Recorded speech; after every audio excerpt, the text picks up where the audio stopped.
Milo, is that you? There, I think I got it.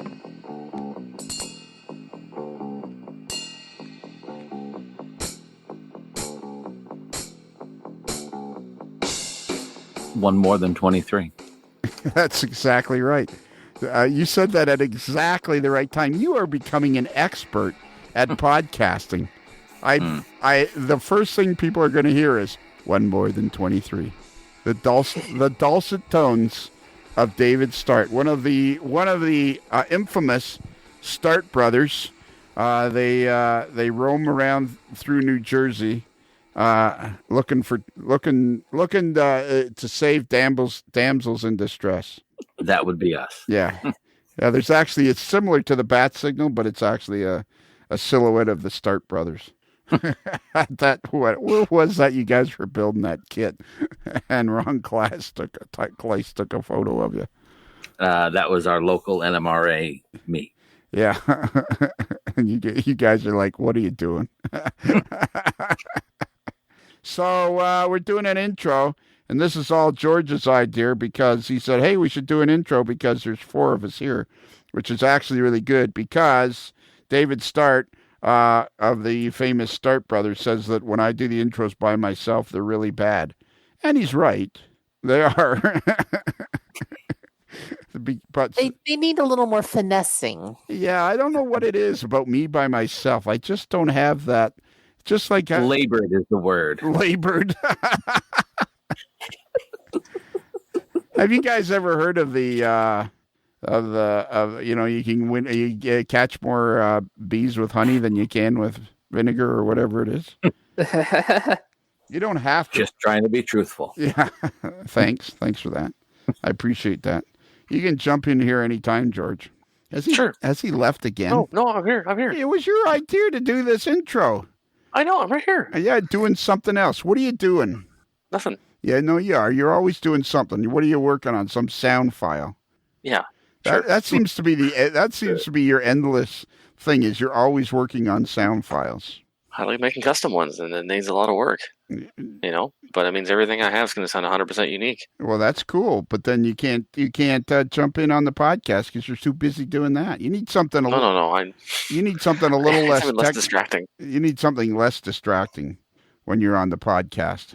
Like David, you're not doing anything, are you? You're just concentrating on the introduction of this podcast. Absolutely. Thank you, David. One track mind. Exactly. 8 days of rain. What are you doing, Kaylee? Waiting for the next cue. There you go. Yeah, exactly. See that, George? Thanks for that. Everybody's working on the podcast except you. All right. So this is All-Star Variety Hour number 24. And it's Walker Embry. I call him Walker Embry-Texas Ranger. He just seems to have that kind of a name. And it was I still had some sort of cold or respiratory infection, so I sound like crap. And then Walker is Walker. I love Walker. Do you guys have any idea who this guy is? Anybody? I've seen him post a few times on the fans page, but I haven't personally interacted with him. No, he lives on the West Coast, and he builds. He's an unbelievably spectacular modeler.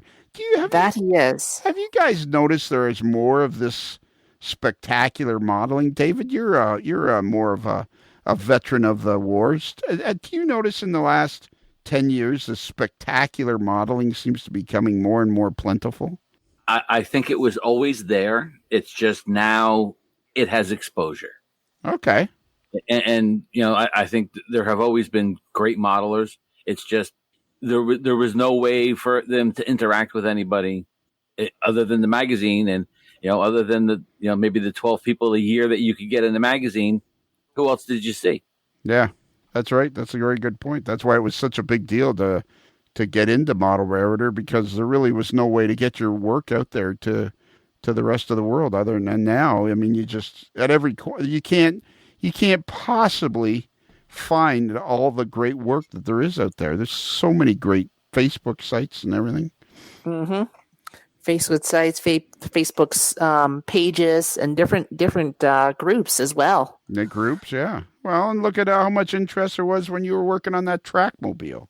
Well, yeah, very true. You know, Yeah. like people, it's just it's such an availability of stuff. What are you working on, George? No, nothing right now. I stopped. I wanted to make sure that I'm giving the podcast 100% of my attention so that nothing bad happens. All right, so first one is Walker Embry, and we're talking to him with Adam Pinellas and Tom Jacobs. And Tom Jacobs and Adam sound great. Walker's very enthusiastic. I was listening to it, and Tom Jacobs I was driving to get some sort of takeout dinner, and I was listening to him in one particular segment of that segment, and Tom Jacobs, I just was thinking, just the way he was talking, it's like the enthusiasm we all have for the podcast gets me excited. So I just thought I'd tell you that. Yay! I can someday when we're professional. All right, and then there's a small segment in the middle where it is Tim Warris talking about that sanding thing, that sanding machine. What is that called? I forget. The True Sander? The True Sander, yeah. Is that thing ever slick? Tim Warris of FastTracks. Tim Warris of FastTracks fame. I went to visit him, and he was showing me this True Sander, and it's Teeny Tiny Lumber Baron. What did you say, Teeny Tiny Lumber Baron? Slow down. Teeny Tiny Lumber Baron. Slow down, George. You know what? You got to just knock that back down a gear. You're coming to a stop sign. You need to start to slow down. And so we talked to Tim Warris for about 7 or 8 minutes about that, using my remote. It wasn't my typical remote setup, but it still worked good enough. It was like kind of a last-minute thing. So, and then finally we talked to George's friend, Lorne James. Lorne James from Otter Valley Railroad in Tillsonburg, Ontario. Fields of Tillsonburg. Tillsonburg. My back still aches when I hear that word. Tillsonburg. My back still hurts when I hear that word. Have you, David and Kaylee, have you investigated Stompin' Tom Connors yet? No, I have not. Sudbury Saturday Night. You got to listen to Sudbury Saturday Night at least once. It's a true Canadian song.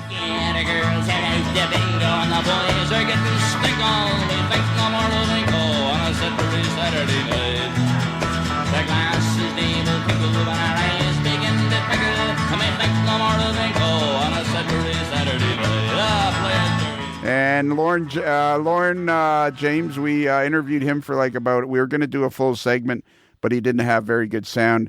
And it was still an interesting segment, and we're going to do a full episode with him, and I'm going to send him a headset because he's one of these guys that uses a lot of buzzwords that I don't understand, which makes it even more interesting because I spend most of the time going, what? What did you say? Wait a minute, back that up. And it's a fascinating story. He started in the hobby retail business when he was like 17 years old. Interesting. I know. And he's got a really thriving business going in Tillsonburg, Ontario, which really isn't near anywhere. Fields of Tillsonburg. My back still aches when I hear that word. Middle of nowhere? Yeah, it's it's not the middle of nowhere, but it's not that far to drive to the middle of nowhere. You know, you should somewhere. Go ahead, David. You should start a podcast and talk to all of these people. I know. Wouldn't that be a great idea? Tonight we were doing, before this, David, we were doing Prototype Posse number 4. And we were going to talk about regional railroads, and we barely touched on it. And we talked for an hour and 50 minutes. There's so much stuff. You've listened to those Prototype Posses, haven't you, David? Absolutely. What do you think of them? They're very nice. They're pretty good, aren't they? Absolutely. Yeah. It is, and tonight's was good, too, and number 3 was good. So anyways, we talked to Lorne James for Otter Valley Model Railway. And how long have you been dealing with him, George? Oh, years now. More than 5. More than 5? Is he your main go-to guy, or is Lark Spurline still your main go-to guy? Lark Spurline's still my main go-to just because it's so much closer. And the guy that owns it's your godfather. Yes. There's that. Yeah, there is that. I don't like to flaunt it, but yeah, there's that. Does he give you deals? Sure. Does he give you a... No, he does. He does. Okay. But not as much as you'd like. I like free things, but Yeah, it hasn't happened yet. Don't we all? But who doesn't? Exactly. That's nothing new. Yeah, exactly. Well, how do you think this intro went, David? Stellar. Yeah. Are you sure this is better than me by myself? Absolutely. There you go, David. At the end of this intro, I want you to pull over to the side of the road and take a minute to reflect and ask yourself, was that really better than Lionel by himself? The truth will be revealed. Yeah. Don't worry, I have the extraordinary ability to turn anything I touch into a train wreck if I want to. There you go. All right. All right. So that's it. It's Walker Embry. So a quick segment with Tim Warris, and then Lorne James of Otter Valley Railway, who we're going to interview again, and then it'll be the end, which I think we have to do. I don't think we have an end. So then we'll be back then. Yeah. So David, take it away. Subway chime, go. Okay. All right. Already. I hit the button. I'm here with Adam Pinellas. What's up? What's up, man? All the way from Provo, Utah, or Mapleton, Utah. Mapleton, that's it. Yeah, okay. And I'm here with Tom Jacobs. Hey, everybody. Secret Agent 0013, and the host of this year's Tom Stock. That's right. Or the Tom Stock. There'll only ever be one Tom Stock. That's right. Just like Highlander, there can be only one. Yeah, exactly. And also, I'm with Walker Embry. Say hi, Walker. What's going on? Are you on your microphone? Are you on your microphone on your laptop? No, I've just got my phone propped up. Why have you just got your phone propped up? Don't you want people to hear your beautiful dulcet tones? Oh, well, I don't know about that. Can you guys hear them okay? Yeah, that's all right. Yeah, it's okay. Yeah, is it okay? All right. My voice is going, so you guys are going to have to carry the conversation. So, Walker, I wanted to talk to you again because I've been following you on your Instagram, and you've been going crazy with your N scale. Oh, yeah. Yeah, it never ends. So, but it seems like you've almost got that finished, that layout. Yeah, except for the two extensions. The main 4x8 is completely done. How long did that take you? Oh, man. Maybe 5 months total from the first screw and the bench work to the last bit of scenery. How often do you work? Like, how many hours a day would you put in on it? At one time, there was one 5-week stretch where I was putting in about 4 hours a day on it. Wow. I'm jealous. Yeah, I have no social. I had no social life. I still don't. Is this it here? Okay, I'm looking at a post here from, let's see, how do you tell what day? 1 day ago. There's a post here 1 day ago on your Instagram page, and Adam, you're going to have to speak up here because my voice is going to go, and that irritates people because it irritates me. So ask lots of questions, Adam and Tom. Okay. All right. So there's a photo here, Walker, on your Instagram page, which is MKT. What does MKT stand for? Missouri, Kansas, and Texas. Right. So there's a MKT 1960s, which is supposed to be 1960s. So it's Missouri, Kansas, Texas. 1960s. Yep. So there's a picture here. Is this on the layout? I think it is. It should be. I only post model railroading stuff on there. You only posted it yesterday. When will you know if it's of your layout or not? It's probably my layout. I mean, I could probably exit out of hearing. You weren't loaded up on edibles or happy grass or something, were you? Does it have a picture of my friend Randall in it? No. Keep Portland weird. Hey, Adam. Yes, sir. Do you have your phone there? Yeah. Can you pull up your Instagram, Walker's Instagram account with me? Let me see. so that you can look at it with me. And same for you, Tom, if you have your phone with you. And if you don't have your phone, why don't you? So anyways, when do you think you'll know if this picture was of your layout, Walker? Just tell me what the first few sentences are of the caption. I'll know which one it is. Shenanigans were afoot yesterday. Yeah, that's his layout. Yep. Okay. Yeah, yep. That is it. Walker, I'm going to come down and smack you. I'm going to be all over you like a fat kid on a cupcake. With extra cream cheese. With extra cream cheese. So, Walker, let me explain how podcasts work. These are audio podcasts. Yeah, these are audio podcasts. They're not like the dude, Ken Patterson, where you can see photos and pictures and video. This is us just talking. So right now, Adam's listening to this while he's either driving to work or from work, probably. So he knows what happened because he was here. But there's lots of people like Rod Deary or Peter Borchardt or Martin Jenkins. They haven't been here. So we need to help them understand what's happening. And when I say to you, this photo that you posted on Instagram yesterday, and you go, I don't know, probably. You sound like you've been smoking the happy grass for 2 days straight. I am a little fond of the giggle bush, I won't lie. So this is It's legal here. It's legal in Canada too. This is Tom, can you see this photo? Did Tom leave? This is a really good interview. I think he's on mute. This is going great. Yeah, this is going really good. All right, Adam, it's you and me, buddy. All right. Does this picture look as spectacular to you as it does to me? It's a nice picture. It's a great picture. I think he did a fantastic job on his layout. Yeah, so this is a 4x8 N scale layout, right? Yep. Simple 4x8. What do you want to know about it? I helped design it. Yes, he did.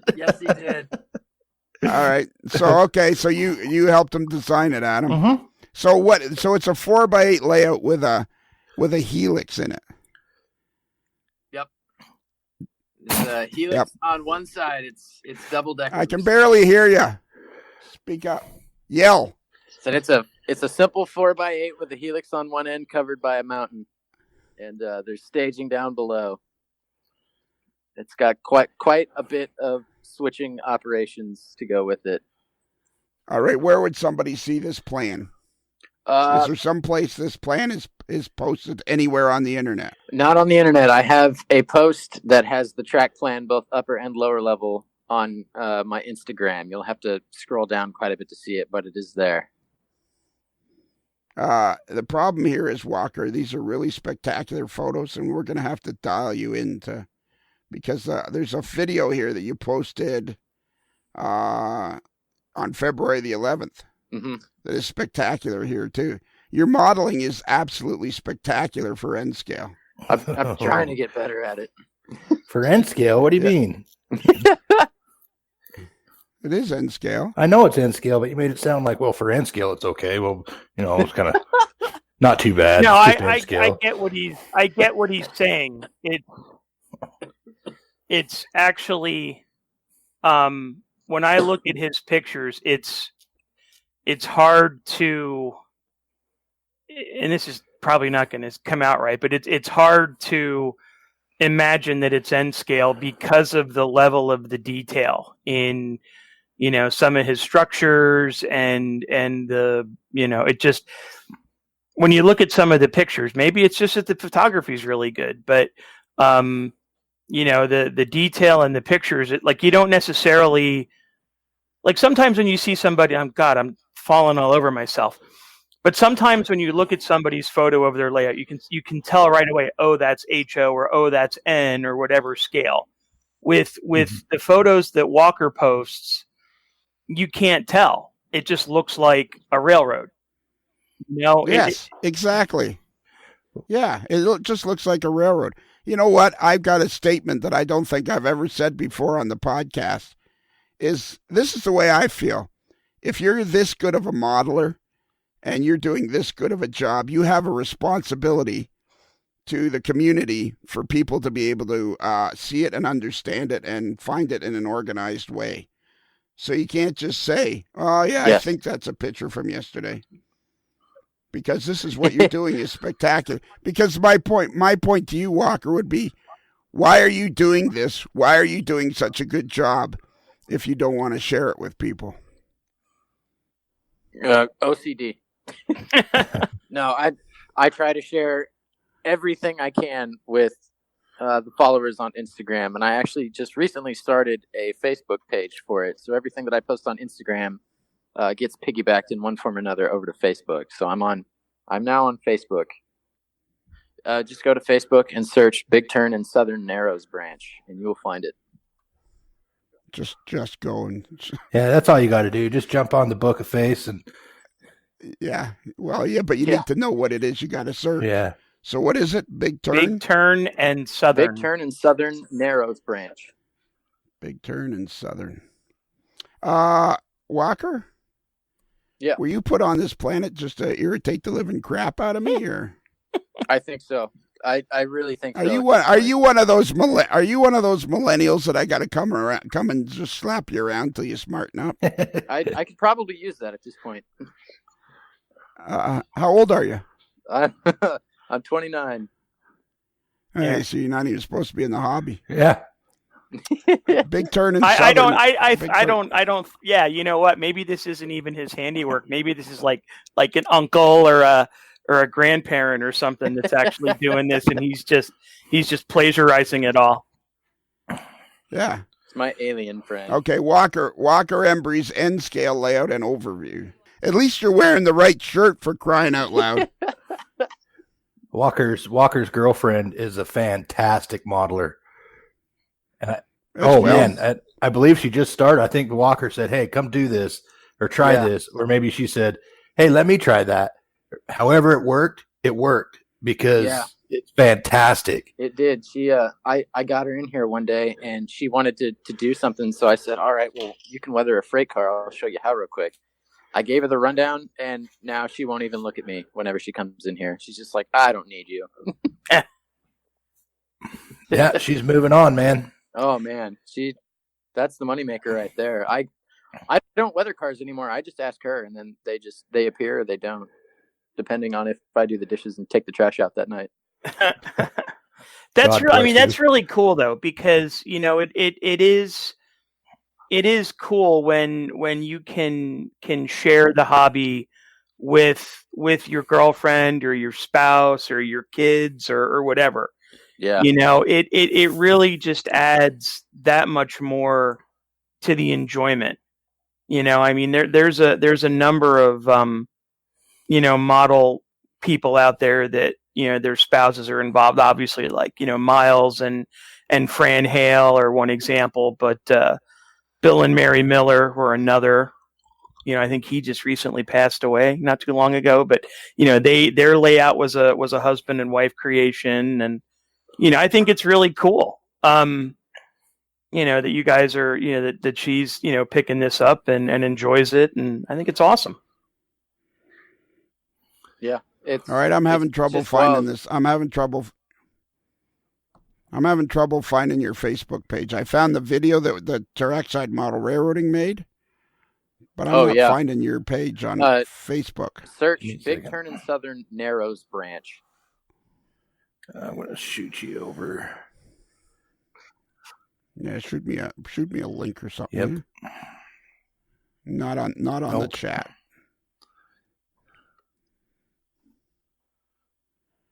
All I keep getting is the video that. So who was this that came and made the video with you? That is my good friend Randall Pratt, who lives up here. He's a local Portlander, however you say it. Met him through Facebook, and I can't exactly remember, but he came over, and we've been fast friends ever since. I've gone over to his place, seen his layout. We've done some done some round robin gatherings, and actually last night I went over to a gentleman by the name of Craig Larson and operated on his HO scale layout. It's pretty wild. And then in the past 3 months since I've met Randall, it's day to day. It's been filled with model railroading.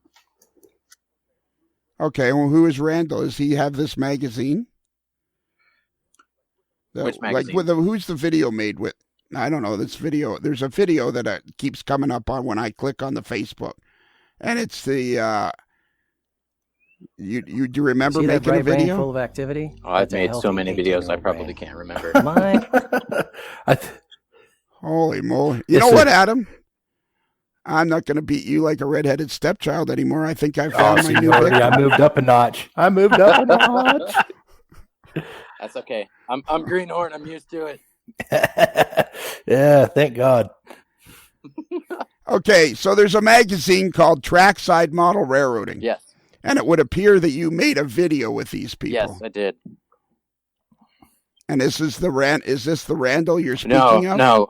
Randall is just a model railroading buddy. The people who made the Trackside video are Ross and Jenny from Trackside Model Railroading itself. And they made...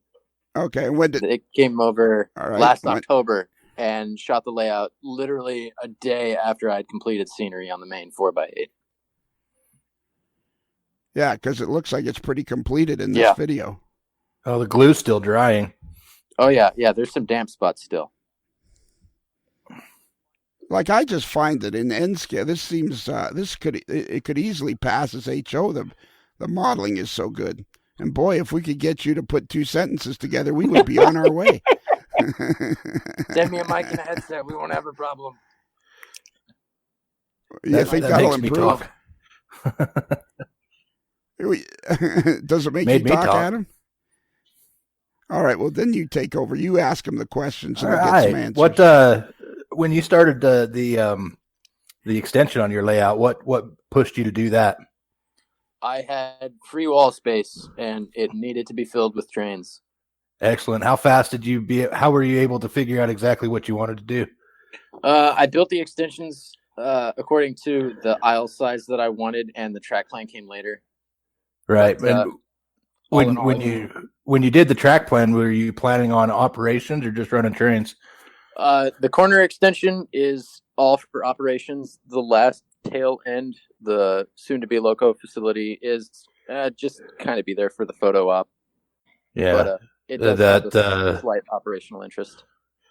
I do know that locomotive facility is going to look pretty spectacular. Yeah, well, all thanks in part to you. The coaling tower that I believe you sent me is going to be quite the piece of eye candy for that. I do believe the coaling tower is going to be my favorite part on your railroad. It's going to be one of my favorite parts too. Let me tell you. I'm glad somebody could use it. Is that the wooden one? I saw it. That's in your Instagram. Yeah. Oh yeah, that's looks good. You know what's the cool thing about that coaling tower, it's Tom? Gorgeous. What's that? I built that cooling tower when I was about 15 years old. Really? Yes, sir. Wow. It's gorgeous. That's a gorgeous structure. Walker restored it a bit. I mean, because it's been kicking around for a long, 15, 20 some odd years now. Mm-hmm. But yeah, it had quite a few years of age. Oh yeah, that thing I scratch built that based on the Campbell scale models. It's pretty much the same thing as the Campbell scale models coaling tower, but all I had was the plans and a stack of wood, which is pretty much a Campbell scale models kit. Wait! Whoa! You just said you scratch built that at the age of 15? Yeah. Holy smokes, man! That's another reason why I'm proud it's in my possession. That is impressive. Well, I mean, that sounds. I mean, this would be impressive if you told me you scratch built this last week. But I mean, thinking that this was done, however many years ago, and was not, a laser cut thing or anything. I mean, like you just basically did this with your own 2 hands and some tools. I mean, that's just mind blowing. Well, thanks, man. I not too bad for N scale, huh? No, not at all. And I'm Oh man, I won't let you guys live that down. I think it's funny.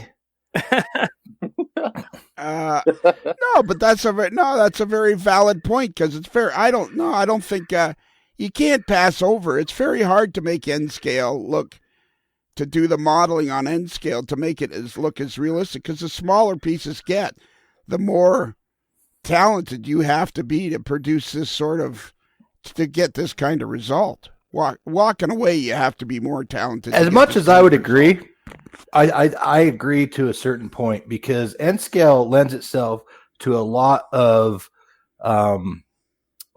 the ability to just kind of pass over a lot of things.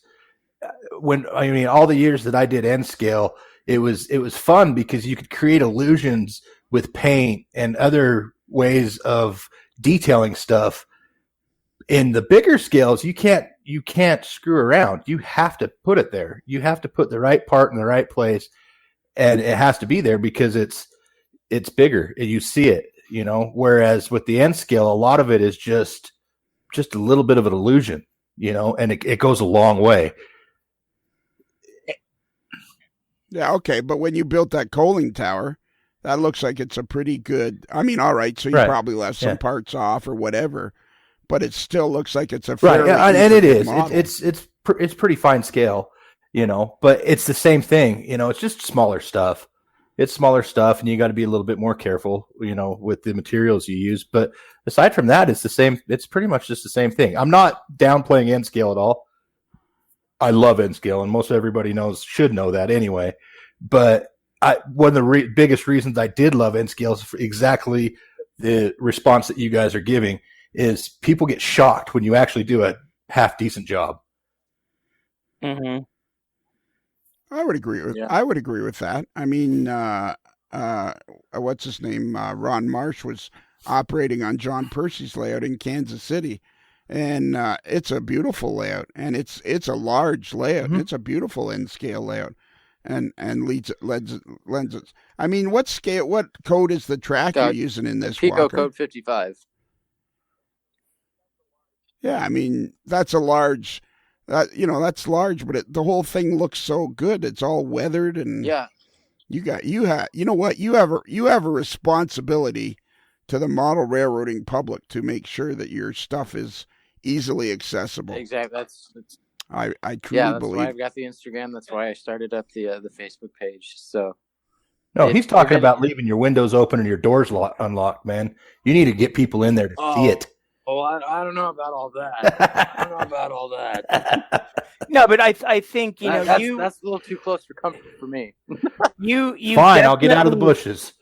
The big thing, the big thing that everybody kind of says is one of the big advantages of N is the high ratio of scenery to track. And I mean, with your mountains and everything, I mean, it really makes the scene realistic because the mountains and the foliage and everything, just basically dwarfs the trains. But at the same time, the way you photograph them, it just looks like a really good photo. You know what I mean? It doesn't necessarily give away that it's N because of that. And then I'm looking at this boxcar, this yellow. This yellow Katy boxcar that you had Weathers with the with the rust dots and the streaking. I mean, it looks fantastic, and it blows my mind to think that's N scale, just because of the fine detail of the weathering. I mean, it's amazing. Yeah, the past one I've been looking at is this. Go ahead, Walker. The past. No, I insist, Walker. You go ahead. The past 2 months have been a real trip down the rabbit hole in just freight car weathering, super detailing stuff, finding out how I can minimize the cross section of some details. I did some on switch stands. Some N-scale Osborne model switch stands that were all right out of the box. And actually, Adam helped me out on that by kind of telling me to break them down and use some brass and some really super thin styrene for new targets and stuff like that. And I went wholehearted in on it, and they look great even now. But yeah, weathering stuff like that, it's a rabbit hole adventure. Sometimes you just got to go down it. Mm-hmm. Well, the one that blows me away that I've been looking at is it's all the way back on December 16th, 2019, and it's a covered hopper. And I mean, I'm looking at this thing and I'm just completely like, holy schmoly, it's just a beautiful job. And it goes, I'll read the whole thing because you don't remember. It says I'm not reading the whole, well, yeah, it's not bad. Okay. With construction on new additions and work life taking up most of my free time, I've managed to do something I don't pay much attention to, weathering roller stock. The past month I've been experimenting with washes, pigments, airbrushing, and techniques to try and better my skills. Tonight's victim was the red CF Air Slide hopper. Every new car on the bench comes out better than the last. A real testament that practice will improve your skills. But this car is spectacular. And I mean, I understand, but if this is end scale, if this is what you can do in end scale, wow. Yeah. Like, just wow. And Keep practicing, keep experimenting, keep reading up on others' works and adapting it to your own style and technique, and you will progress. There's no going back. The more you do it, the better you will get. Now we're getting somewhere. This is going to be great, because as this podcast goes along in the years, I'll just get crustier and crustier. In 10 years, it'll just be me yelling at everybody. So let's describe this track plan, Adam. Oh, this track plan is really cool because, I mean, I don't know if anybody remembers my layout, but how many helixes I had and what I had going on with mine. With this track plan, it was really fun to mess around with because it was throwing a helix in to a very small track plan. And I've always thought that it would be cool to do a 4x8 or so layout that was double deck. I knew it was possible. I just didn't know exactly. I didn't really have a reason to do one myself, but I thought that it would be possible to do. And I remember Walker sending me a text one time, text or message or something with this track plan, and said, "What do you think?" And I said, "Wow, that looks like something that I've drawn up before. Let me play with that for a minute." And I took it and I drew to the computer with AnyRail, and I didn't change his idea too much, if not much at all, really, but I just made it work and fit within the constraints that he wanted to. And I think it turned out pretty cool. But the coolest thing about it is it actually has a double track helix, but it's a single track mainline, if that makes sense. It doesn't make sense if you think about it right off the bat, but one of the tracks on the helix takes you down and you come up the other track. So it's like what you would call a folded, twisted, upside down, discontorted dog bone. And yeah, and it will end up taking down there to, like, how many tracks did you put down the staging? 4 or 5? We got the main, and then we've got three staging Okay, tracks. so there's 4 tracks downstairs that, it makes that layout big. I mean, because when you take a 4x8 and you're able to have a train completely disappear from the layout, it gives you the opportunity to do a lot of awesome operations without that train even being there. I mean, not to mention all the storage that you have with. It's just a phenomenal track plan, and I think Walker executed it. I like what you did with the fascia, with how you have the cutouts along the edge so that you can see in there. I mean, it looks to me like the lower level is primarily, to chew up length and serve as staging. But I like what you did there, that you can see into it. It's very functional. Yeah, I had to be able to get my gangly hands in there, and everything's lighted. Me and Adam actually talked about how much height we wanted down there, and Adam suggested 8. I ended up going for 7 just to squeeze in an extra layer, because one day I'm gonna have to take this thing out of the apartment. It's gonna be a pain in the butt getting it around door corners and stuff. You know why I suggested 8? Why? because you would end up not wasting any material whatsoever. Oh yeah, I didn't. Because I bet waste that when much. you'd still probably wasted about, or like a half inch of wood here and there, just a little bit, just little cutoffs. But that's just kind of how my mind works. It's like, oh, if I use it at this level, then it ends up being, I don't waste any material whatsoever. Not to mention that I think that 8 inches would have given you a little bit of an easier of a grade, but it looks like it worked out just fine, so it doesn't matter. Yeah, the grade on the Helix I think is around 3.25 maybe, so somewhere between 3 and 3.25. But I don't have a problem. A single 4-axle locomotive can pull 6 cars up there, and a 6-car train on this layout that's a big train. Yeah, what radius? I can't remember, but what radius did we end up doing that Helix in? The inside one I believe is 12.5, and the outside one is 14.5. Excellent. So not too tight. It works. It's really nice. I haven't had a single problem with the Helix yet. What is that roughly, Adam? What would be the rough equivalent in HO for those? Just double it. Okay. So when I was asking a whole bunch of questions and you guys were ignoring me because I was on mute. You're on mute. Yeah. So when you guys were saying 7 and 8, you were talking about inches, right? Yeah. Yeah. So the difference between the two levels is 7 inches. Yep. Yes. Okay. And so Walker, so you originally had this idea and then you sent it on to Adam, or you guys did it together, or what? Yeah, we kind of did it together.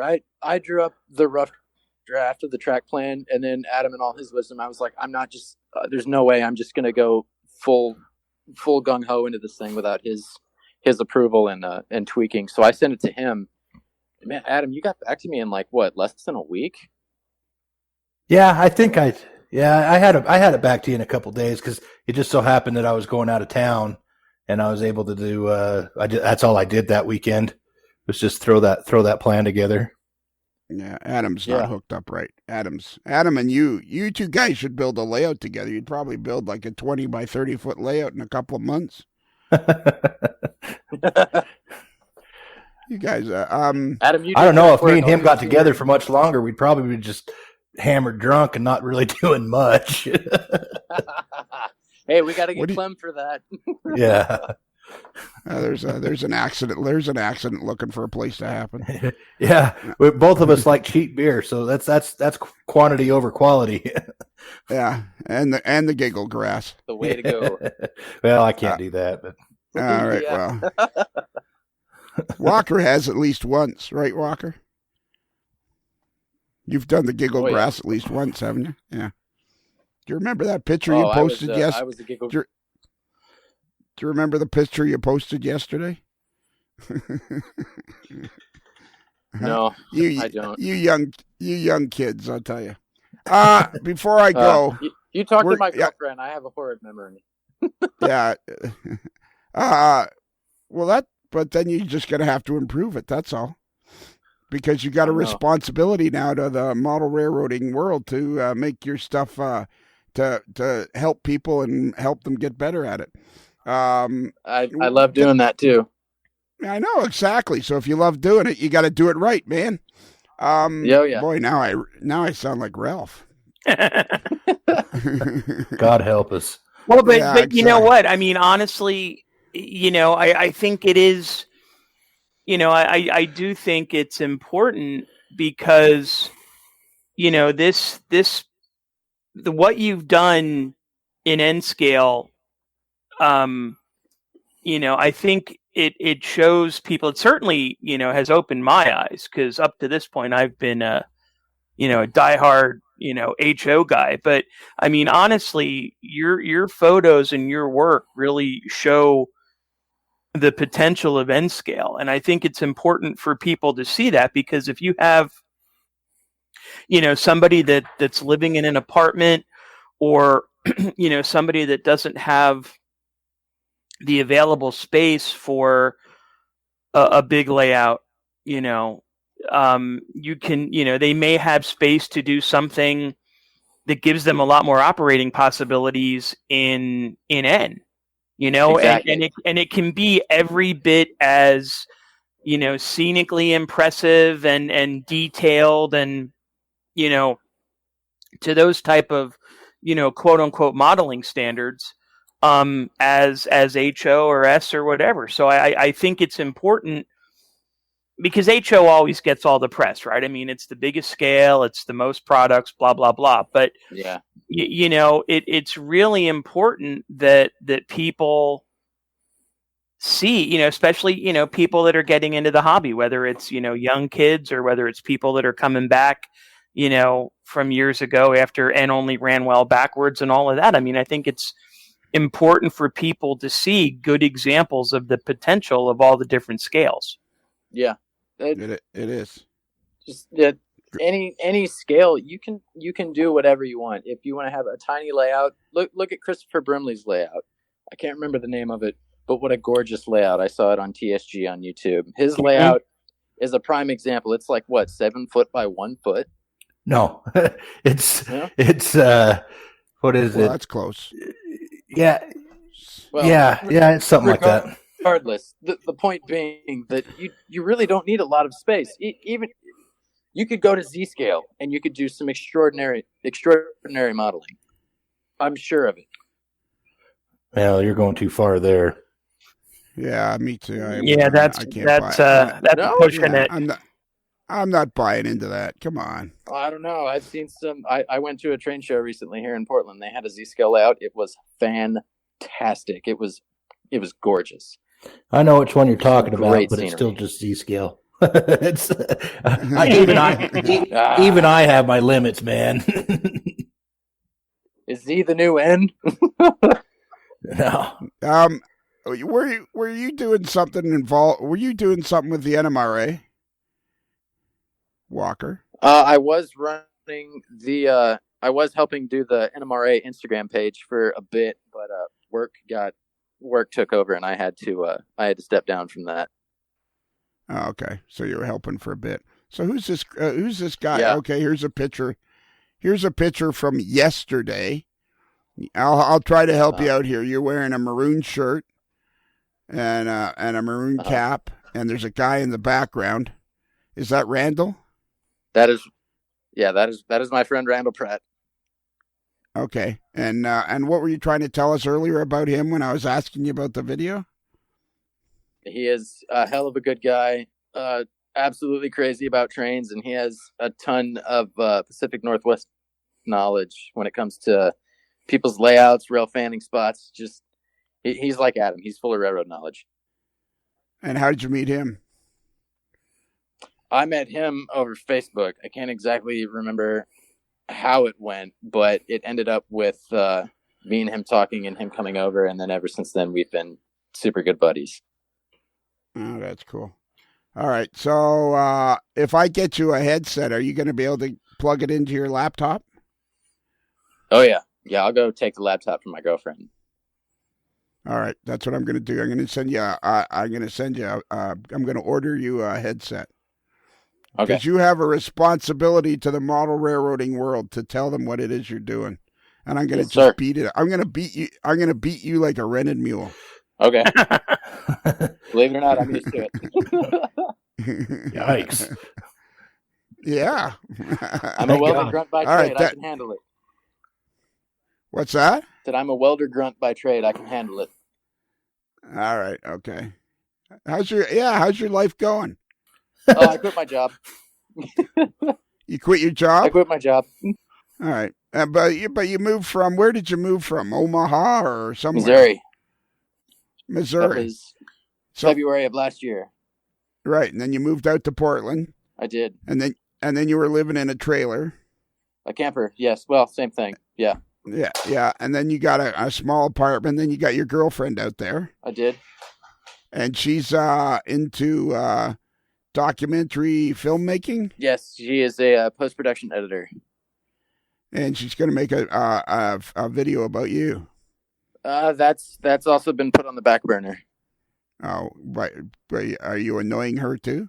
I might be. I'm sure I am. Yeah, you're a good guy. You know what? You're a good guy. The best people are the people you can have fun with. And you're one of those guys. Yeah. So I'm going to send you a headset, and we're going to do this again. Awesome. I like being on the show, even though I'm really bad at it. That's good. I'm really bad at it too, so it's perfect. All right. Hey, Adam, this is gonna be the end of a segment. All right. You know what to do next? What are we doing? It's the end of a segment. So what do we do when we go from one segment to the other? Oh, subway chimes, go. Okay, look there. So you can see the bar. You see the bar. Just got to make sure we keep it going. That's like I'll probably be poking you in the gut with this stick. All right, so we're back because we forgot something. We forgot something. We're talking. What do you call it? What is this? Is the Ultimation sander? So that's the name of the company. Is Ultimation. Ultimation.ca. Ultimation is a company started by Al Collins, who started Mount Albert Scale Lumber 25 years ago, and then sold it to Jerry Cornwall, and I bought it off Jerry.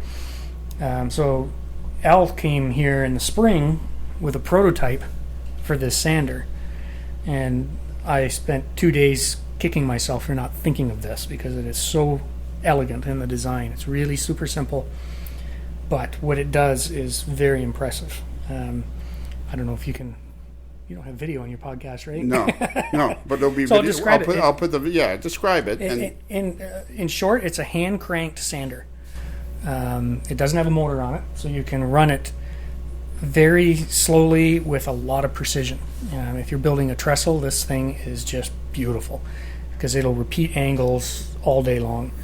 In fact, it's a good alternative to a chop saw or to the choppers that like there used to be those Northwest choppers. Here, you can just, that's the sound of me breaking a stick, and then sand it.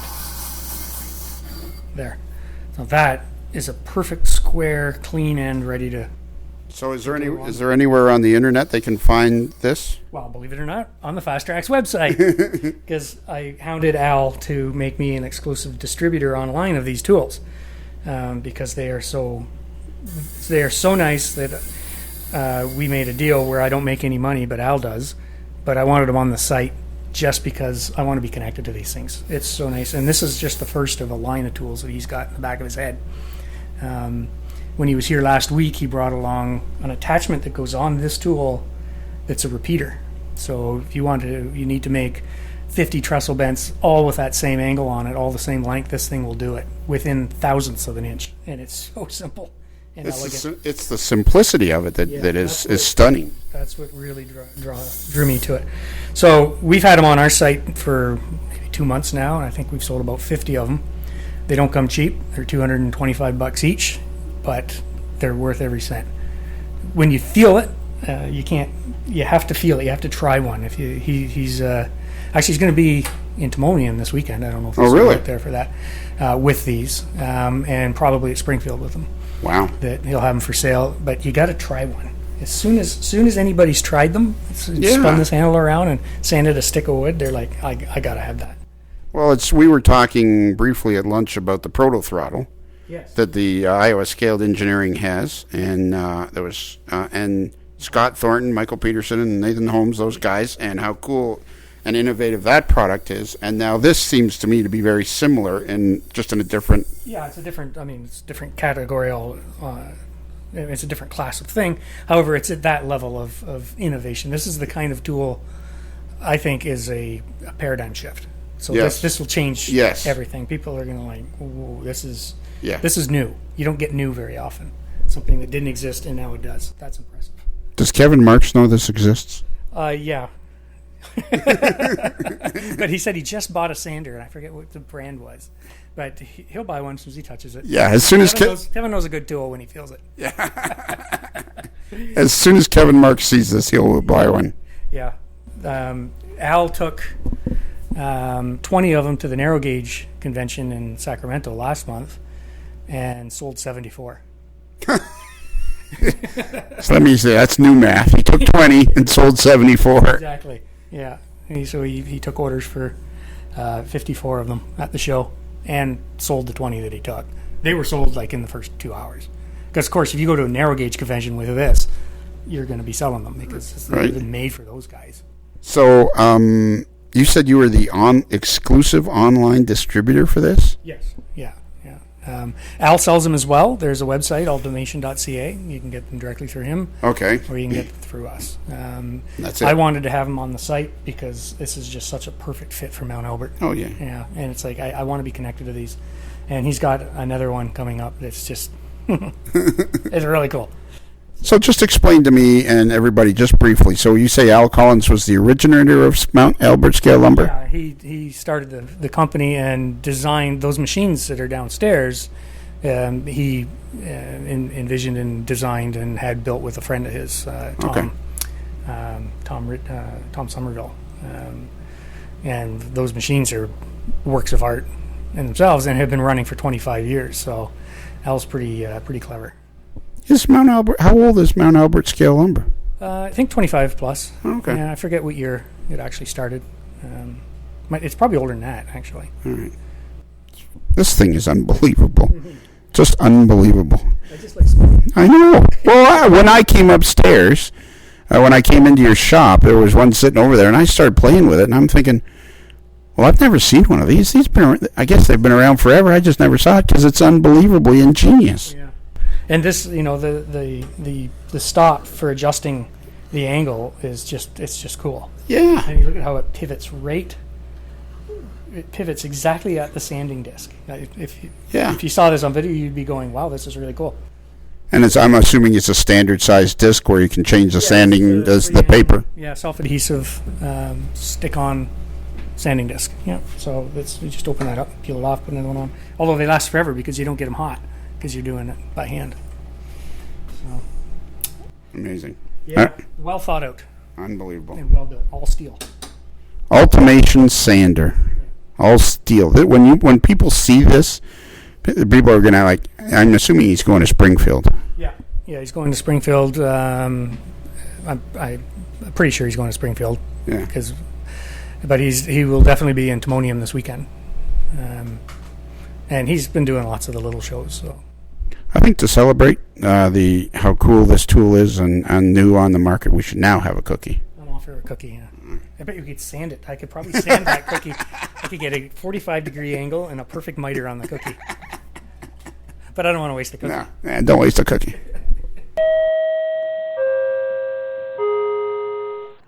I spent a lot of money at Otter Valley, so Yeah, you spend a lot of money in Otter Valley. What is an Otter Valley? Is that where the otters are? Well, originally that's where I grew up. It's a two big otter, little otter chain of just streams, Lionel. Oh yeah. Our home farm was 3 miles just north of Lake Erie. Your home farm? Yeah, I lived on a home farm that we had for 105 years. What kind of farm? A home? HOME? Home. It was our home. Like it was the family homestead. I was the fifth generation to live on the farm. Okay, and you live there now? No, my father lives there now. I live in Simcoe with my wife. Oh, okay. She's a nurse at the General Hospital. Cool. Yeah. In Simcoe, Ontario? In Simcoe. You know where that is, Tom? Somewhere within driving distance of Toronto. There you go.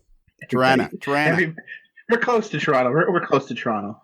Yeah. So you're south of London, Ontario? Southeast. Southeast of London, Ontario. Yeah. Okay. And so you own Otter Valley Hobbies? I own Otter Valley Railroad. Otter Valley Railroad. Okay. Yep. Yeah, we're a full-line monotrain store. We've been in business since 2003. And in 2019, I became sole owner when my dad retired and I bought his controlling interest out. Oh, he had a controlling interest? We had a third. When my mom passed, he got her shares on death. Oh, okay. Yeah. So how long has the store existed? Since 2003? 2003, I was a minor, so my parents had to sign the paperwork because I couldn't own a proprietorship in a corporation at 17. So my parents co-signed it with me, and it was really small for the first couple of years. And then 2006, we added a bunch of product lines, wholesale lines, manufacturers, started to do the show circuit, and then just started to grow from there. Launched a full e-commerce website in 2009. We built a brand new store on the farm in 2011, 2012. And then I've relocated the hobby shop from Elmer to Tillsonburg into just under a 4,000 square foot facility. Fields of Tillsonburg, Tillsonburg, Tillsonburg, Tillsonburg. My back still aches when I hear that word. Tillsonburg, Tillsonburg. Stop it, Tom. I grew up priming tobacco, Lionel, so I know about my back hurting. So let me, that was a lot of information there, Lorne, and I didn't really get any of it. Did you get much of that there? So let me introduce everybody here for this segment. So far we have me. I'm the evil overlord. We have our buddy, Tom Jacobs, all the way from Robesonia, California. Jeez. California. Where'd that come Tom wishes. Wow. Where'd that come from? Robesonia in Pennsylvania. He is the one, the only, Tom Jacobs, also Secret Agent 0013, a.k.a. the Queso Cowboy. Good evening, everybody. I love that nickname, the Queso Cowboy. That is like the best nickname ever. That was a home run when that came up. Oh man, that's gold. It's gold, Jerry. It's gold. And then the other voice you hear is that of our very own boy wonder, George Taylor. What is that noise that we hear in the background? Is that a low flying jet or something? Does anybody else hear it, or am I the only one? I hear it too. What do we think that? I don't know what it is. I think it's coming from Lauren's end. Oh yeah, did you hear it, Lorne? Yeah, it's my laptop CPU. Oh, okay. It's just laptop CPU there, George. Okay. Well, hopefully now that the cameras are switched off, maybe it'll cool off a little bit. That's what I just did. So I'm hoping that's the case. Okay. What kind of laptop do you have? I got a Toshiba Satellite Business Pro. I got about 6 years on it of tax returns and lots of stuff. You got 6 years of tax returns on it. So let's back way up here. So did you want to start this hobby shop? So the hobby shop we're talking about is Otter Valley Railroad. Oh yeah, Otter Valley Railroad. Yep, correct. Which is in Simcoe, Ontario. Which I'm going to look on the big map. So Tom, that is in the southwest corner of Ontario. Well, it's actually in Tillsonburg, Lionel. I'm located in Simcoe. Oh, you're in Simcoe. The hobby shop's in Tillsonburg. Yeah, we were previously in Elmer. In 2019, I relocated to Tillsonburg for a bigger building and to allow my dad to retire and not have the business on his property and bother him anymore. Tillsonburg. So you got it from Simcoe, you go through Delhi, and then you end Delhi and Cortland. Cortland, yeah. And you're kind of, you're not too far from St. Thomas, Ontario. You're not too far from Lake Erie, and you're just across the lake from Erie, Pennsylvania. Correct. So, Tom. Yes, sir. No, before you ask, I've never been to Erie. That's not what I was going to ask you. How about this? Okay. How about this for a little bit of side note, a little bit of tidbits, a little bit of, hey, interesting facts. He is actually, in fact, no more than about 50 miles from Pennsylvania. Okay. The state in which you reside. Right. And he's probably in the furthest corner. He's probably closest time out. What's that noise in the background? Is that you, Boy Wonder? No, it's Lorne. Oh, okay. What are you doing, Lorne? Are you rebuilding your car there or something? No, it's fixed, Lane. We're good. Okay. A lot of noise, a lot of moving around there, eh, Boy Wonder? A little bit. We're good. It's turned off. Okay. So what were you going to say there, Tom? I'm sorry. I cut you off. That was rude, and I apologize. That's quite all right. He's close to Erie, and Erie is the northwest corner of Pennsylvania, and so I live in the southeast.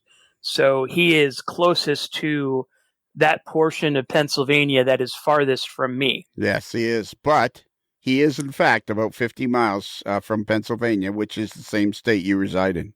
Yep. He's also about 50 miles from Ohio, and not much farther than that from New York State. Because Pennsylvania is this little... I would have loved to have figured out when the forefathers were hanging around the original... How many were the original states? 13? There were 13 colonies, yes. And Pennsylvania was one of those. Correct. I would have loved to have been in the meetings when they were dividing this up so that Pennsylvania got this little sliver of of Lake Erie, and then they ended up with Erie, Pennsylvania. They probably have been trying to give it back for the last 200 years. That little part up there is called the Chimney Corner of Pennsylvania, because when you look at it on a map, it looks like a little chimney on the if the state were a house. I've never Like heard that before. It's the chimney corner. Well, see, we try to put a little educational content in each and every evening. Yeah, exactly. So it's which is unlike the Thumb. Everybody you go to visit in Michigan apparently lives somewhere near the Thumb. Yep. Yeah, you're either in the Thumb or you're in the UP. Yeah, exactly. Here comes that low flying plane again. You know what's funny? That part of Pennsylvania around Erie is actually the only part of Pennsylvania I've been to. We drove right along I-90 from New York and cut right through it. There you go. Well, that's the way you go through there on your way to the Cleveland Browns game. That's exactly it. Exactly. That's where I was going. Have you been to a Browns game? I have been to a Browns game. Perfect. And yet, Tom, and Erie was the home of what locomotive manufacturer was there? General Electric. GE's up there. Yeah, they're still there, aren't they? Only on export. Huh? Only on what? Export. Okay. Yeah, their domestic business has all been moved to Texas. Right. And they build a lot of export, and they have built some Canadian units there for export, but it's a lot of export for Europe and South America and Africa. Oh, I didn't know that. Did you know that, George? I did not. I actually thought it was all still based in Erie. Yeah, well... Today I learned. Yeah, so if they're sending stuff to South... I wonder if they send stuff to Australia from there. I would imagine so. So let me get this straight. So you started a hobby shop, Lorne, when you were 17 years old? So I started the hobby shop with my mom in 2003 when I was 17. Right. One of the principal reasons why I started with my parents was I was a minor and I couldn't sign incorporation papers as a minor. So I just started out as proprietorship, really small, just did custom orders and special orders for people, not really stocking. Went off to university, to business school, to work on getting my chartered accountant designation. In the middle of doing business school, I decided to really roll up and develop the company in January of 2006. So we added multiple new suppliers, Walters, other smaller wholesalers and other lines. And then my parents started doing the show district, and I'd see them on the weekends from university. So started to build it that way. And then just kind of, expanded from there out, from being kind of a basement show dealer to building a brand new building, and then building a brand new website, and then moving into a building that's 4,000 square foot just this past previous year. Wow. And so how do you approach your mom? Like for all of you 17-year-olds out there that want to start a hobby shop, how do you approach your mom about starting a hobby shop? She didn't really have any qualms of it. Growing up on the farm, I had a fruit and vegetable stand at 10.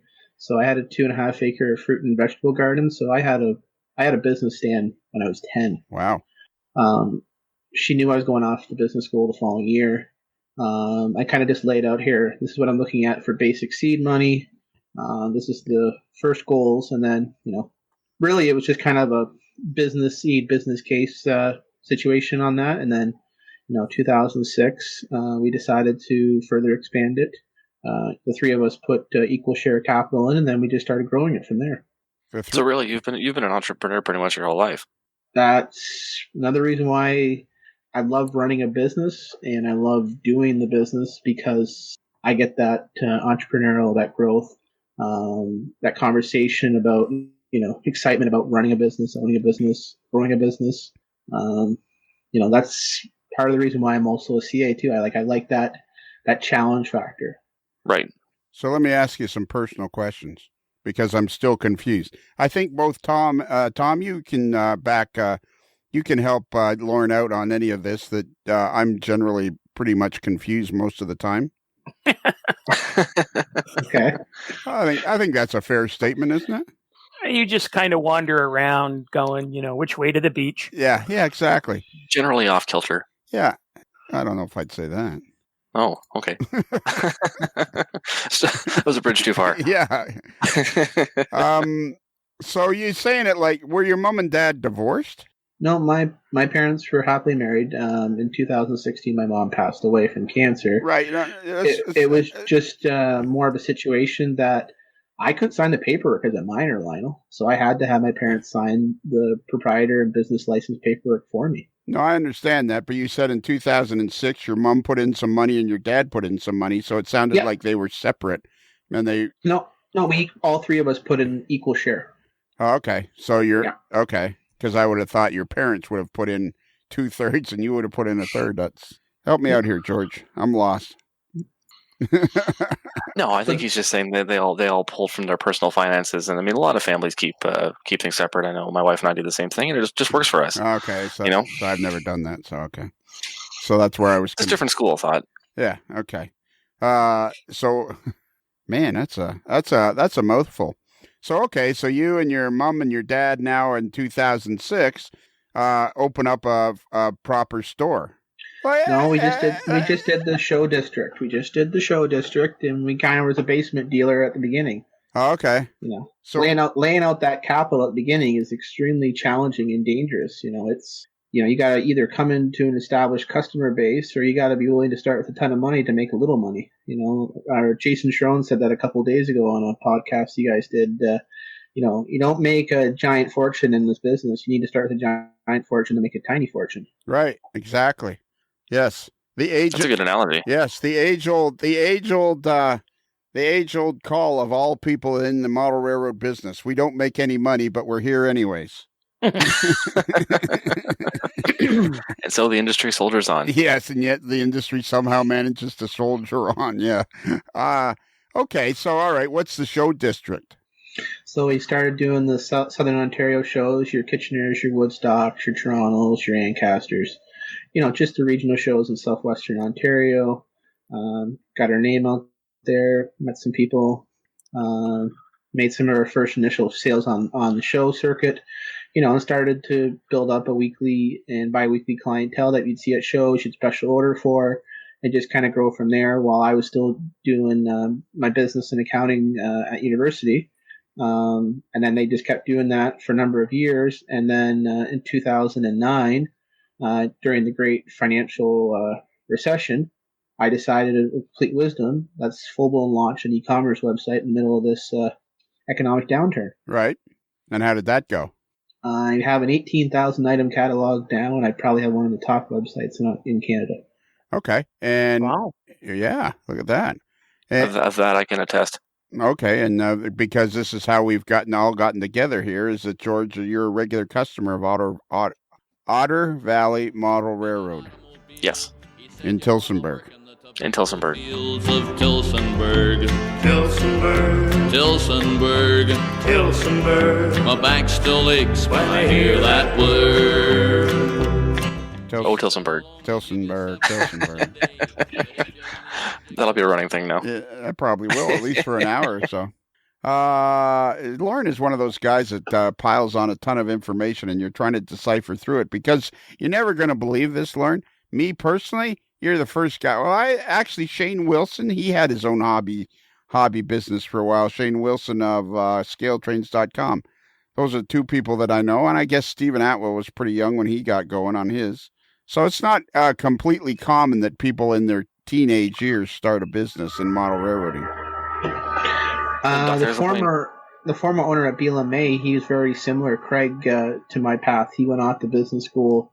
He actually had 3 businesses that he owned, and he had sold off BLMA because his other 2 were more profitable and he had more passion for it. So Craig's really similar to my path. He did it in the middle of doing business school, and Craig and I are kind of asimilar. Right.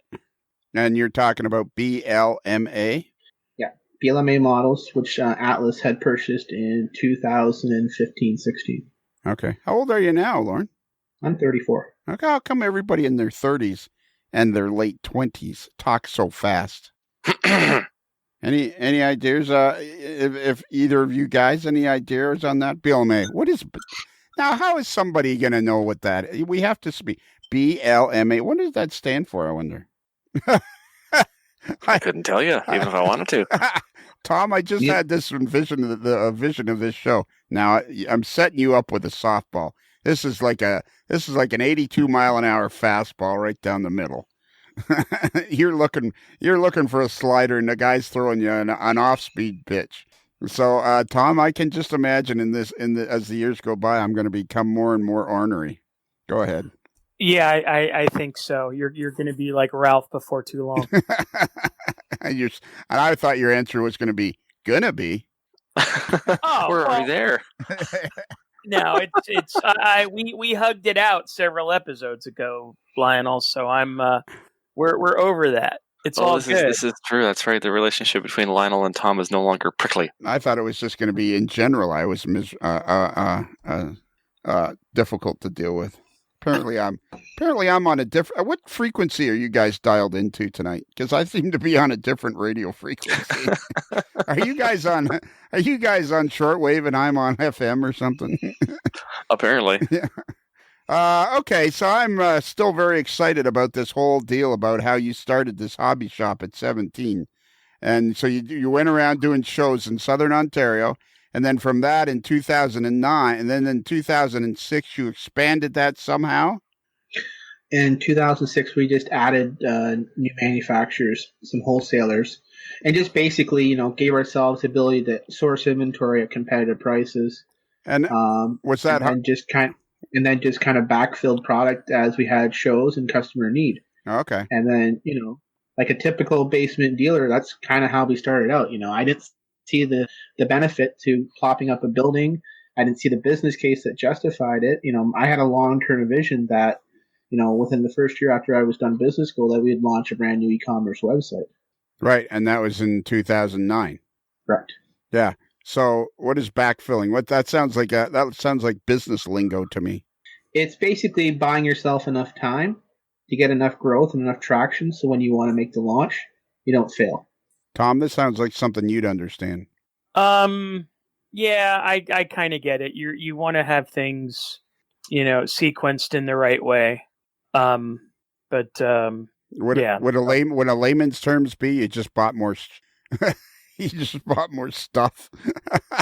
Well, you got to have a plan. You can't do it all at once. You got to think for the long term. So, you're standing here. I mean, most good entrepreneurs, most good businesses have a plan where they're looking, 2 years, 3 years, 5 years out from where they are right now. And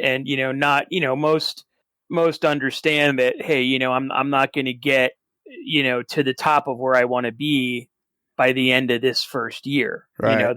There's going to be growth. It's going to take time. And, I remember when I was about 28 or 29 or 30 or 31, I forget, somewhere in that age group. In the business, the guy at the bank wanted, I was looking for some coin or something. I don't remember what the general theory of the discussion was, but he said to me, "Do you have a business plan?" And I went, "What?" And that was as far as that train of thought got. Yeah, my plan was always, I want to make as much money as I possibly can in the shortest period of time. That was about as far as I got on planning. So, okay. So, all right. So how did you go about, so now you're 20 years old, and how did you go about adding different products to your, like how many products did you have at the very start? Like what were the basic products you had at the start? Had the Walters catalog. I had the entire Cato catalog, entire Woodland, had a handful of different resin and structure companies. So I had probably about 40 different companies in a line. Right. I was learning how to do importing, exporting myself rather than using a broker. Learning how to properly use the tax code to my advantage, and really just working the supply chain, working hot sheets, sales sheets, closeouts, and just kind of, building a clientele off that. So how did you circumvent, like having a hobby business in Canada seems like it'd be easier just to put your head in a vice and squeeze it till something popped out. So how did you manage to circumvent dealing on the north side when in fact you were only less than probably 50 miles from Pennsylvania, and yet you might as well have been on Jupiter? How did you learn to circumvent being a dealer in Canada? Well, I learned how to pick up the exporting and importing, so I started learning how to do the paperwork, and I had a U.S. registered address. I was using a lot of foreign contracts for currency purchasing, just aggressively buying and then maximizing what I could get my hands on and turning the product over as quick as I could to consumers that would take it at a sharp price. And do you get it like shipped directly to, like I know, I used to know a guy There was. No, I'd go to our U.S. address line over in Port Huron and pick it up myself, and go to customs and do the brokerage and pay the HST myself. Right. Yeah. Because I said I was going to say I knew a guy out in Martinstown, Ontario. I can't even remember what he was called. He was a distributor, and he used to go across the border and pick up his stuff himself. And I think our buddy, don't tell me, Precision Scale, Bill Brillinger. He operates by going back and forth across the border and does a lot of that himself. So I guess that's kind of partly the trick, eh? Without a doubt. I mean, I've done 2 imports during the middle of this COVID-19. And it's a lot of paperwork and a lot of headaches, but if you can pull it off, you can get everything you need and, keep supplying your customers on this side of the border and keep them happy. Right. So when you say pull it off, I used to have a UPS box in Niagara Falls for when I was buying motorcycle parts because it was a lot cheaper having them shipped there, drive down to Buffalo or Niagara Falls and pick them up. I'd save it. So the last import line, I spent 2 hours in a customs holding cell. That's how painful it was. Oh, hell, I spent that much time just crossing the border. I'm always in the custom holding cell. Hell, I've done it in the airport. I've done it in Buffalo. I'm always in the customs holding cell. I've done it in Sarnia. I'm always there. You probably can see scratchings on the wall from me. Okay, so you have to go there and import this stuff and fill out all the paperwork, and that's one of the ways. Yeah, because if you get it sent by UPS or some other broker, they charge you an arm and a leg for that. They generally have a flat fee, and then they have a percentage of the value of the goods. Right. Okay. So now let's move up to 2009, and now you start going online. Yep. So in 2009, I was working on I had passed my first CA entrance exam, and I had launched the website in the middle of doing my second CA exam. So for your American listeners, that would be your CPA exam. In Canada, it's now CA, but now it's called CPA. So I'm a chartered accountant exam. So I launched the website in the middle of doing all those exams. So I literally just took the complete stress on of trying to launch a website and do all my education and work technical at the same time. Okay. And so how was it launching? Did you hire somebody to build the website? You build it yourself, or? So I use a subcontractor, and I also wrote part of the code too. So I have a minor in computer science, so I can write in about 6 different languages and about 4 to 5 different PHP and e-commerce scripts. Wow, look at that, eh? Why can't you do that, George? Pancakes. Yeah, pancakes. I had to look for a quick distraction. Yeah, the only language I know is the Sudbury slur. I'm really good at driving. Yeah, you're really good at driving. There you go. I'm sticking with that. Yeah. So and by this time you're 23, and did the website take off pretty good, or? With anything coming online, you're always going to have what's called a lag period. So the first 6 months to a year, we had a lag, and we didn't really start picking our weight up until about October of 2010, and then as I fed the monster, literally, got the product, got the hottest product, fed it. Drove traffic, did a lot of search engine optimization, started to develop a customer relations marketing plan, and then a social e-commerce marketing plan. Then I started growing traffic tremendously. Okay. And do you just ship mostly in Canada? I ship all over the world. Do you? Okay. So you ship to different places in the United States? I have shipped to every state in the United States. Furthest north I've ever shipped was Nunavut. Furthest west I've ever shipped, Japan. Furthest east I've ever shipped, Russia. Into Europe almost every day, and parts of South America and Australia as well. Wow. Well, holy, I didn't know that. Yeah. So why would people buy off you in Canada? Is it your price or what? My prices are sharp in Canada. I have a pretty large selection for most stocking dealers. And I have a pretty high affluence of Canadian content, as well as, because I'm stocking a fair amount, sometimes I have out of production models. And most of our parcels, if you order, we'll ship within 12 hours. Okay, well, so our turnover is pretty quick. And George can attest to that. He's seen how fast we turn stuff out. Yup. It's great. Yeah, and like I think my question was, like, why would somebody in I don't know, let's just spitball here. I'll just throw something out here because say there was a guy, I don't know, 60-ish miles kind of east of Philadelphia, and he had an outbuilding that's 20 by 36. So we're somewhere around Robisonia, eh? Yeah, some town like that, some small town like that. Why would he buy off of you? What would attract him to buy from a guy in Tillsonburg, Ontario? We could maybe the only one be in North America that still has the model. Okay, so not necessarily the price. He might find something that you have that nobody else has. Yeah. Sometimes with us stocking a lot of Canadian content, there's Americans that model Canadian. There's Australians that have Canadian. There's lots of Euros that love Via and, Canadian Nationals, Canadian Pacific, or TH&Bs or Algoma. Sometimes it could be a model that we've done exclusively. We've done 14 exclusive models, and I've got probably another 20 more models that I have never announced to the public yet that's coming. Wow. Oh, boy. Okay, so you know what? Music to my ears. Here's George. Here's what I'm thinking, buddy. What are you thinking, buddy? This is like, and Tom, jump in here with me, will you? Are you awake, Tom? Yeah, I'm here. Okay. I'm listening. Okay, so tonight. Yeah. I'm actually pulling up the website. There you go. Let OVR save you money.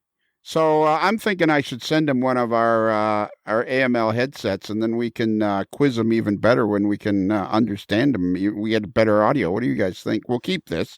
We'll put this out as a teaser because now he's talking about products that he has and all sorts of things. I think there's a lot to uncover here.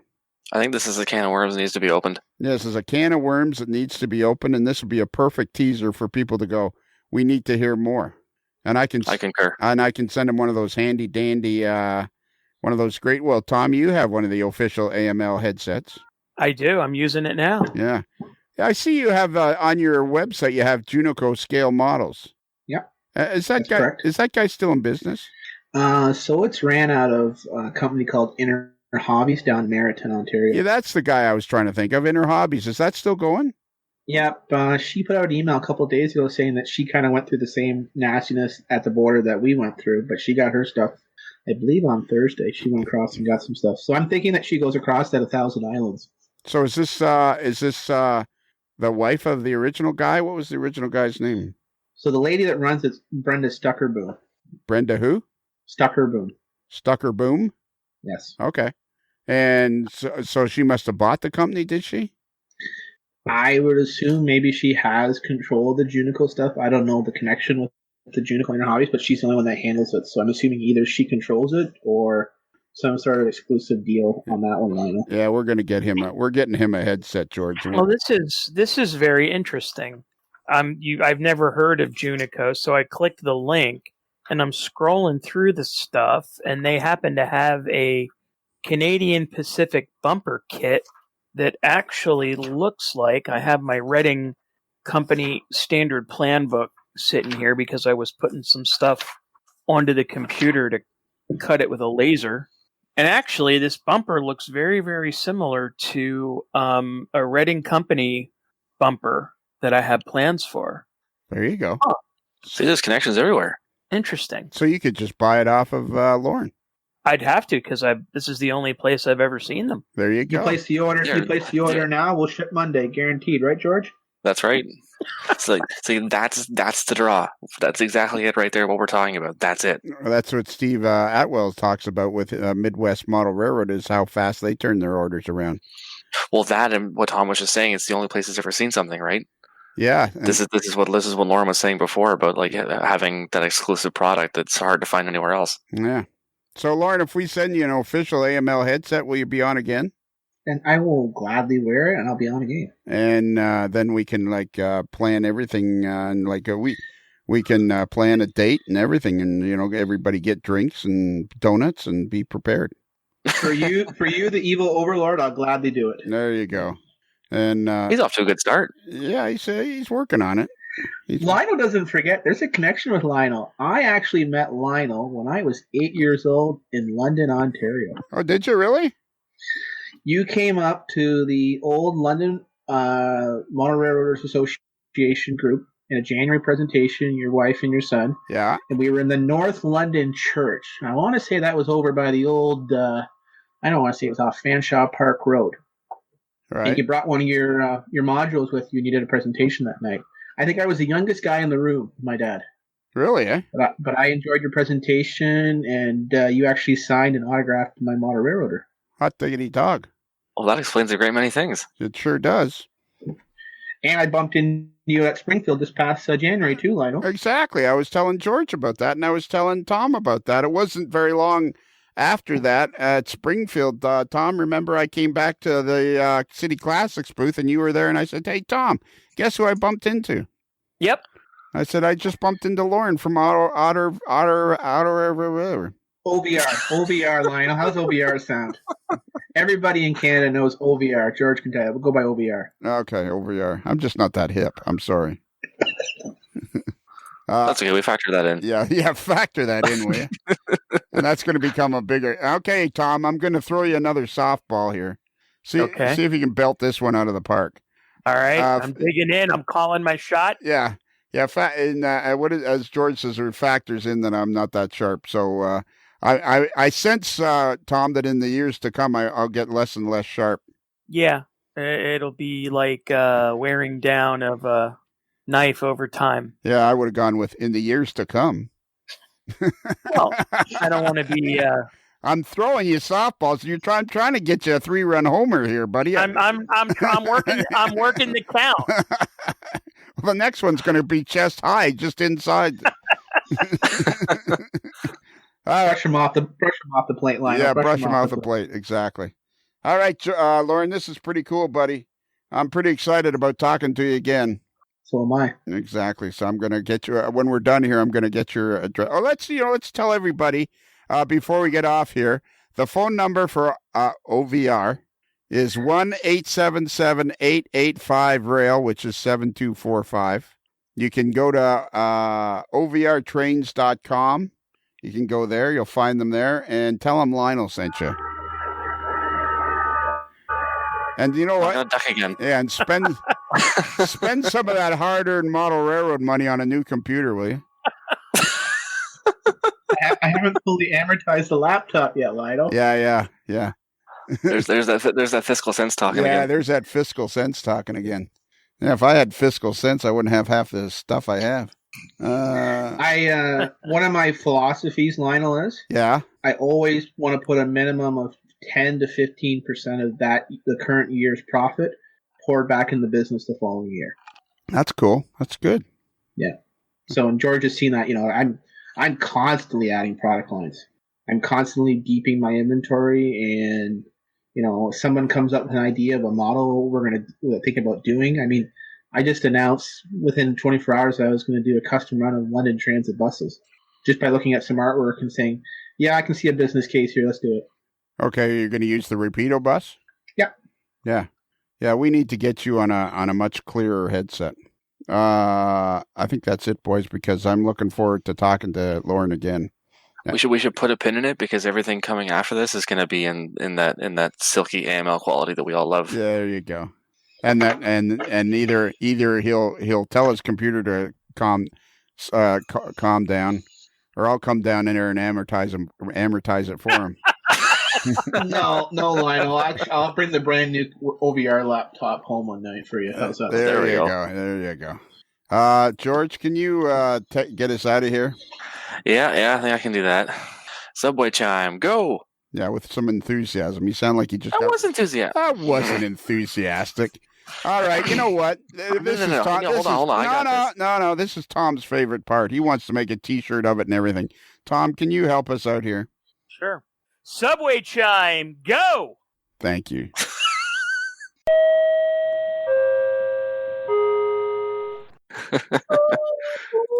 By the way, it's Jerry Cornwell. Jerry was the proprietor of Mount Albert before FastTracks bought it. And I said Jerry Cornwell, I think. And would you say Cornwell? Cornwell. You're literally a letter off. That's all. I was literally a letter off. Instead of it being corn, W-A-L-L, it's W-E-L-L. Yes. I'm sure that's the same family at some point. It probably was the same family.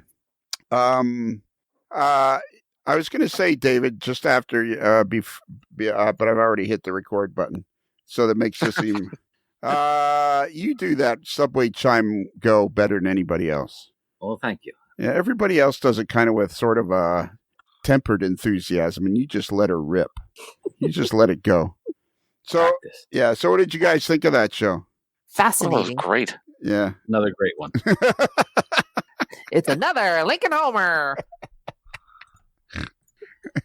David, I think you're like my favorite guy on the podcast. That's hardly ever on. That was great. Walker Embry. Man of many expressions. Yeah, there you go. And it's. Do you guys? Never mind. Let's try that again, Lionel. Oh, I was gonna Use your words. Use your words. Yeah, paint a picture. Paint a picture. paint me a word picture. Yeah, David's always telling me that he's not fun to be around, and I only ever have fun when I'm around David. So I don't fully understand these people that say he's miserable, because you don't seem miserable to me. I don't understand it. It's become one of the great mysteries of my life. I mean, I don't really care for you, but I don't think you're miserable. I have 2 ex-wives and a current wife that would probably disagree with you. You know, I have a buddy. If you get divorced again, you're going to have to start asking yourself that maybe you might have to start telling yourself that maybe they're not the problem. I've said that all along. How many times have you been married, Kaylee? 0. All right. A big fat donut hole. Okay, well, there you go. And George, you're on your first current wife? Yeah, hopefully it stays that way. That's what I'm trying for. There you go. Well, not everybody's. It's not all wedded bliss all the time. That's for sure. No, but nothing is perfect. But it's not about trying to be perfect either. Oh yeah. So when you say nothing is perfect, is there anybody in specific in this room that you were thinking of, or? I'd prefer not to say. How do you think, David? Yes. At the end of this outro, I call them intros and outros. At the end of this outro, you've now been able to. I want you to pull over to the side of the road. Take a minute to reflect. Reflect again? Yeah, take another minute to reflect and ask yourself, I'm never getting to work today. Yeah. Is this really better without Lionel than it is with him? Or by Lionel by himself? I'm sorry, folks. I just feel we should constantly apologize.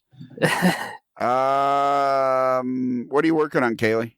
Listening to the podcast and waiting for my next cue. Yeah, all right.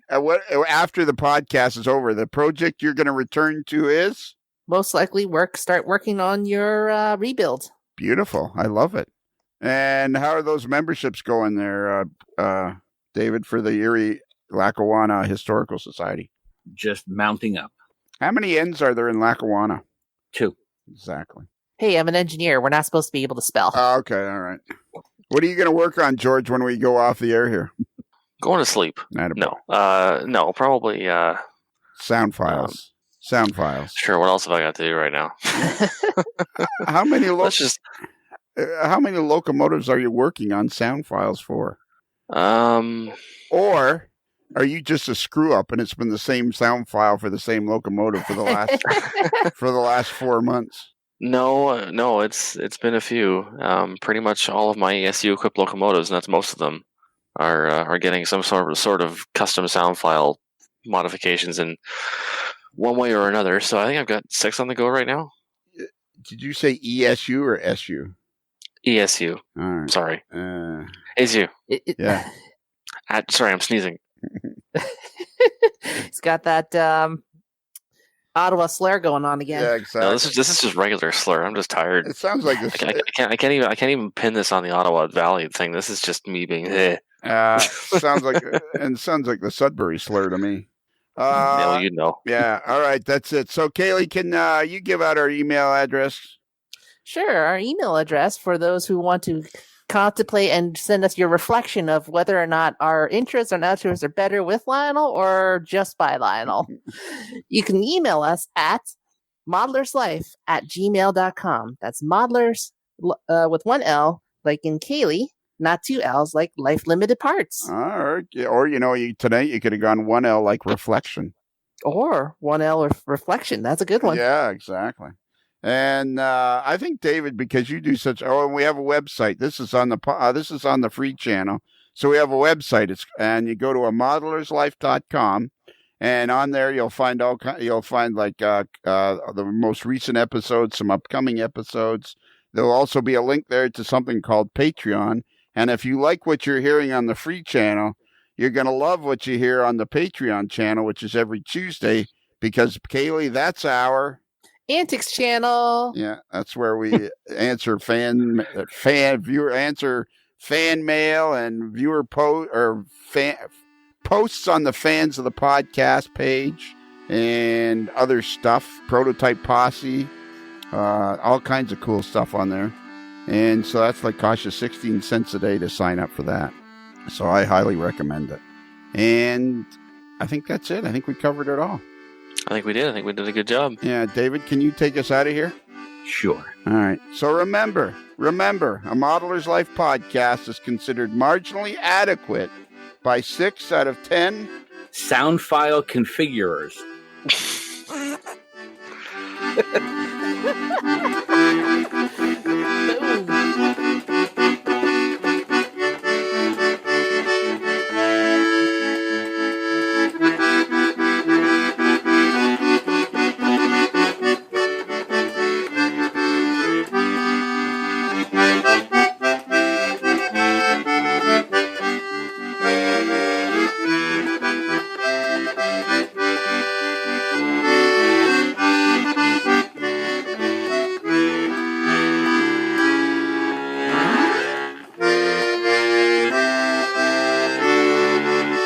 Modeler's Life is sponsored by Because I Love Sushi, with 7 convenient locations in the greater Busted Knuckle area.